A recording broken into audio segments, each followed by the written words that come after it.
Welcome back to my channel, you guys. I'm Eden Strader, a destination wedding photographer turned business coach, and I'm so excited to have you here today. We're going to be talking about one of my favorite things, which is using flash for wedding reception photos. Specifically, we're going to be covering how to use flash for reception dancing photos, and this is one of my favorite times to shoot on camera flash. So when it comes to using flash photography at weddings, I love on camera and I love off camera flash for different purposes. One of the times you will find me exclusively using on camera flash is during the reception dance floor photos. This is the perfect time for you to get in with your couple's friends, family, the couple themselves, and really enjoy them winding down and celebrating the day. On camera flash can have a little bit more of like an editorial, bold, harsher look, which is why it's so fun for dance floor photos specifically. You can do a wide variety of things. You can get shots like wide dance floor shots of everyone partying. You can get close-up shots. You can get shutter drag photos. And I'm going to cover how I use flash for each of those specific things during the dance floor section of the day.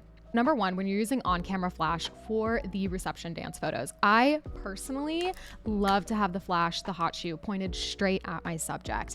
This is going to create a harsher, bolder look. It's going to look a little bit more like what you see when people shoot film or disposable cameras. Kind of the really trendy style is on-camera direct flash right now. But outside of trends, it is amazing on dance floors because you're able to kind of negate everything going around the subject if you would like to make it just like this bold central portrait. You can also take wide group photos where you get everyone in focus, and I'm going to cover how to do these two things. I personally shoot with a Godox V860 Speedlight. I love it. If you're just getting started in flash and you want something at a lower price point, I would suggest one of the newer flashes. They're like $30. You are going to need a lot of AA batteries, but they're great if you're just getting started and you don't have the budget for something like this yet.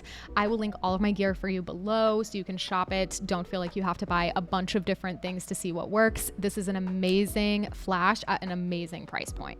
The newer flash has the ability to just go up and down. So you have a lot less control over the aspects of the flash, whereas this Godox V860 is my favorite because we have a few other things that we can work with. When it comes to the Godox flash specifically, you have the ability to turn it up and down, obviously. If you have a number like 1/28, that is going to be the least intense flash possible. And if you have something like 1/1, that is going to be the most intense flash possible.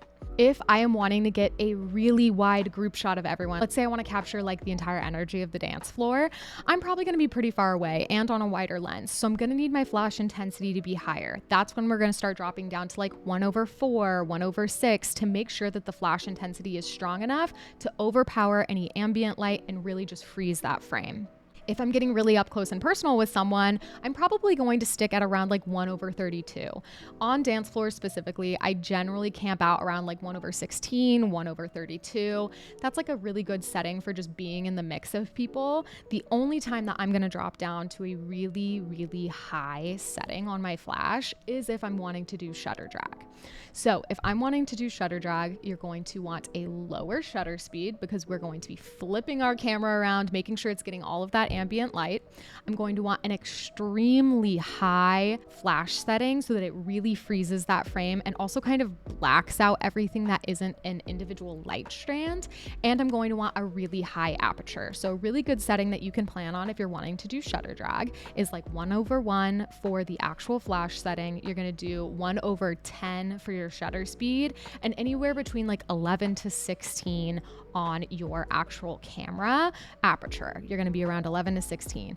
This is how you're going to be able to take this photo, give your camera a little bit of a shake, and what it's going to do is the flash is going to freeze your subject. It's so intense that it's going to freeze them in this moment of time, keep them crisp and clean, while because you're shaking it, you have those ambient light streams coming in the back of the frame because the shutter is staying open for so long.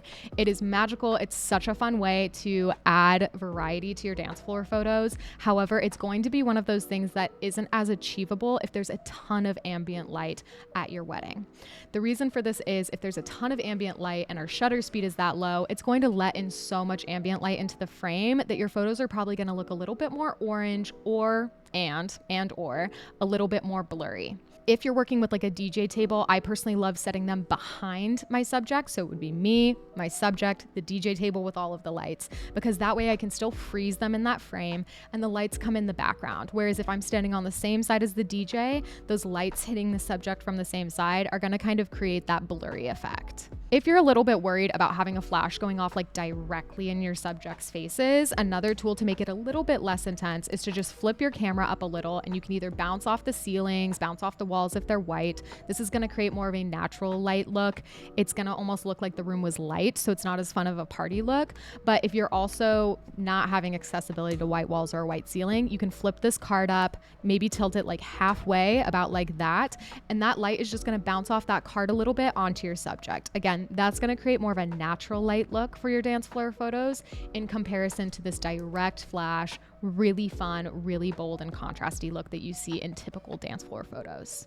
If you're wanting to learn more about flash photography, my settings, my gear, you want to see me shoot off-camera flash in case you're wanting to incorporate that at your weddings, we have a freebie linked for you below. You can watch me on shoots, learn a bit more about my process, and if you have any questions, leave them below.